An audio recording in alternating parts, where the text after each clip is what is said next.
part 2 of the E46 build. Just painted a couple things on it.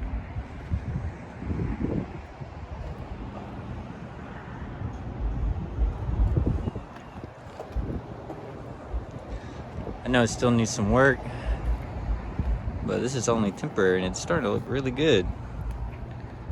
Barely can tell there's a rip there. And you can barely tell I have the seats, the carpet out. Yeah.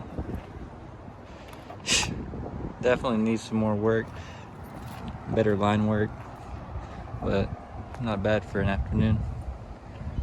It's coming out pretty nice.